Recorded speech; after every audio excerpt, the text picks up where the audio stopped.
ఉమ్మడి దేవాలయాల ఊరేగింపు కమిటీ ఆధ్వర్యంలో సప్తమాత్రాలకు సప్త బోనాలను సమర్పిస్తున్నారని చెప్పారు జోగిని నిషాక్రాంతి. ఇక ఈ ఉత్సవాల్లో భాగంగానే ఇవాళ బంగారు బోనాన్ని బల్కంపేట ఎల్లమ్మ తల్లికి సమర్పిస్తున్నామని అన్నారు. మొదటి బోనం జగదాంబిక అమ్మవారికి, రెండో బోనం బెజవాడ అమ్మవారికి, మూడో బోనం బల్కంపేట ఎల్లమ్మకు సమర్పిస్తున్నామని చెప్పారు. ఉమ్మడి దేవాలయాల ఊరేగింపు కమిటీ అధ్యక్షులు గోపిశెట్టి రాఘవేందర్. ఇక అందరూ సంతోషంతో సుభిక్షంగా ఉండాలని అమ్మవార్లను మొక్కుకున్నామన్నారు.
బోనాలు సప్తమాత్రలకి సప్త బోనాలు ఉమ్మడి దేవాలయం కమిటీ తరపు నుంచి ఈ సంవత్సరము రాఘవేంద్రరావు గారి ఆధ్వర్యంలో ఈ యొక్క సప్తమాత్రలకు సప్త బోనాలు అనేది సమర్పిస్తున్నాము. ఇది 3వ బోనము శ్రీ శ్రీ శ్రీ బల్కంపేట ఎల్లమ్మ తల్లికి సమర్పిస్తున్నాము. అందరూ సంతోషంగా ఉండాలి, సుభిక్షంగా సురక్షంగా ఉండాలని చెప్పి కోరుకుంటూ ఈ యొక్క మా కమిటీ ద్వారా నుంచి అమ్మవారికి బోనాలు సమర్పిస్తాం. ఈసారి ఉమ్మడి దేవాలయ అధ్యక్షుడిగా అక్కన్న మాదన మందిరం నుండి నాకు గోపిశెట్టి రాఘవేందర్ కి ఈ అవకాశం అమ్మవారు కల్పించారు. బోనాలు పండుగ ఉమ్మడి దేవాలయ ఆధ్వర్యంలో 13వ తారీఖున ఘటాలు ఉంటాయి. తర్వాత 20వ తారీఖు నాడు బోనాలు ఉంటుంది. 21 నాడు పెద్ద ఊరేగింపు, లక్షలాది ప్రజలతో ఊరేగింపు ఉంటుంది. అయినప్పటికీ దీంతో పాటు సప్తమాత్రులకు సప్త బంగారు బోనాలు సమర్పణ కార్యక్రమం కూడా ఉమ్మడి దేవాలయ ఊరేగింపు కమిటీ ఆధ్వర్యంలో గత 10 సంవత్సరాల్లో తీసుకోవడం జరిగింది. దానిలో భాగంగా మొదటి బోనం జగదాంబ అంబిక వారికి గోల్కొండలో 26వ తారీఖు నాడు సమర్పించడం జరిగింది. అదేవిధంగా 29వ తారీఖు నాడు మన బెజవాడ కనకదుర్గమ్మ తల్లికి బంగారు మరియు ఎండి బోనాలు సమర్పించడం జరిగింది. ఈరోజు బల్కంపేట ఎల్లమ్మ తల్లికి 3వ బంగారు బోనం సమర్పించడం జరుగుతుంది. తర్వాత ఎల్లుండి పెద్దమ్మ తల్లి జూబ్లీహిల్స్ దగ్గర బంగారు బోనం సమర్పణ ఉంటుంది.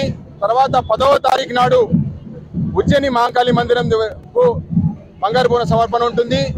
15వ తారీఖు నాడు భాగ్యలక్ష్మి మందిరం చార్మినార్ వద్ద బంగారు బోనం సమర్పణ ఉంటుంది. అదేవిధంగా ఆఖరిగా 17వ తారీఖు నాడు మన సింహవాహిని లాల్ దర్వాజా అమ్మవారి మహాంకాళి మాతకు బంగారు బోనం సమర్పణ కార్యక్రమం ఉంటుంది.